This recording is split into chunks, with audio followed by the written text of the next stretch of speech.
You don't really see it in terms of a scene when it starts, because there ain't no scene. So it's just you and a couple of your best friends that somehow you've dragged into this, and you know, you convince them to spend money to go to drive 6 hours out of town to go to a workshop and dance and learn whatever, and then you come back here and waiting for the next workshop, for the next big event. Well, then you know, we just tried dancing wherever we could to sort of improve. The early days, when the crowd wasn't so big, we used to go dance at Transact Club in Toronto, and Martin and I would dance to Speeds like you wouldn't believe, and we would dance all night, and afterwards we felt so completely exhausted and dead, and we could barely walk, and it was just the greatest feeling in the world.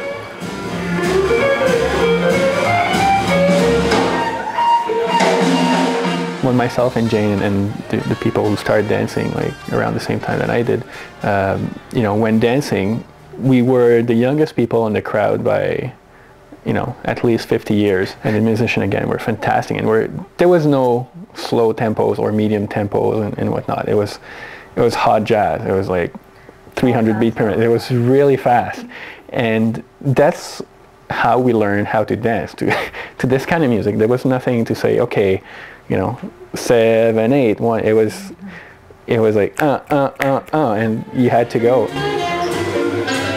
It used to be that if I wanted to dance, we often had to go wherever jazz bands were playing. So we were kind of groupies in a way.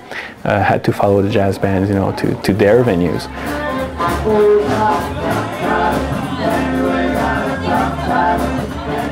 And that was a whole lot of fun. That was a real event to go out and say, oh, this band is playing there this week, and next week they're over there, and so we'd go and, you know, we'd end up dancing sometimes on you know, really nice flooring, and other times we'd be dancing on gravel and bricks and and all sorts of you know, different settings.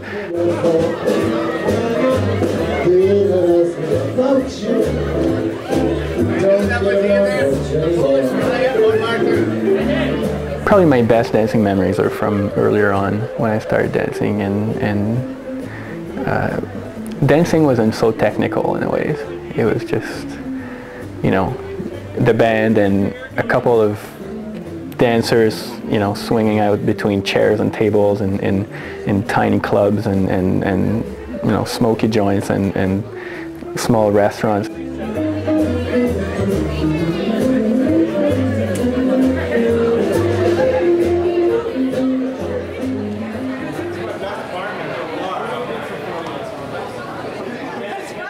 Well, I've been hearing about it in the news and the media and reading a little bit about it, and thought I would look into it. I was invited by a friend to take some lessons. I had absolutely no concept of what Lindy Hop was at the time. I just had In the Mood swinging through my mind.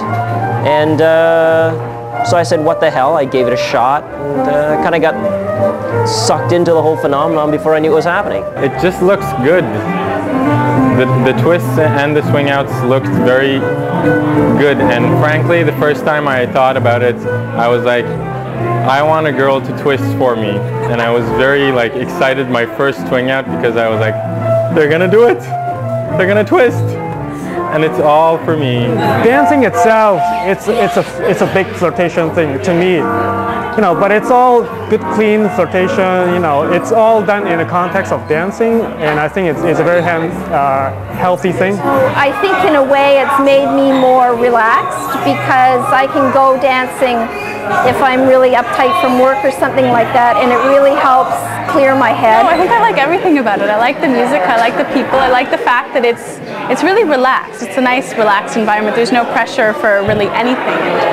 I like that, because there's pressure in every other section of my life. There's pressure in school to do well, there's pressure at home to do well at school and get a job and all that stuff. And it's nice that there's no pressure on anything, and it's fun. I guess I like the feeling of sort of bringing it having a revival now, just to feel the sense of history with things. And I think in lots of ways, like our whole society is so bent on what's new is better, that I like having the opportunity to experience things that are not new and that there's really no need to improve on them.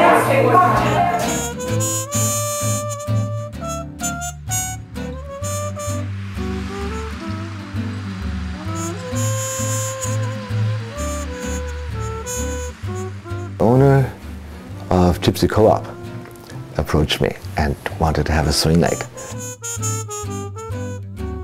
It's such a nice place. It's got this really classic kind of 1920s hot club of France kind of feel to it. This was just the perfect way to take the dance out into the larger community. Peter just, he created a scene here. He really did. At that time, swing dancing in Toronto, for most people, meant things like East Coast swing and West Coast swing, dancing to rock and roll and rockabilly and country western and music like that. So what I wanted to do was to have really good music and really good dancing.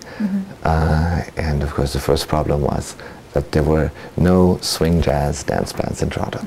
There wasn't a single band that could play swing music for dancers. I went out to wherever there was music, looking for musicians, and asking them to, if they would be interested in playing. I guess Peter Redslin, he was the guy. He pretty much, he was the one who connected the dancers and us.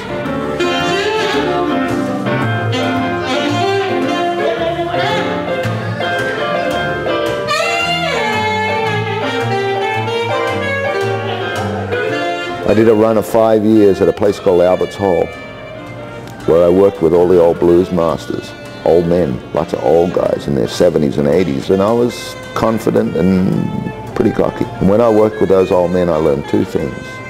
And one was that I knew shit. I knew nothing. And the other thing I learned from them was that you can play forever.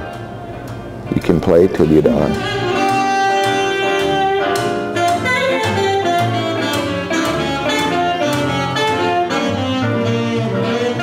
When we started here, it was 4-piece, and then it was 5-piece, and then it was 6-piece, and now it's 7-piece or 8-piece, and when we do the big shows, it's 13-piece. Because everyone gets their turn, nobody's ever frustrated that they're not getting their turn. You know what? Everyone sort of has their time to be in a prominent position.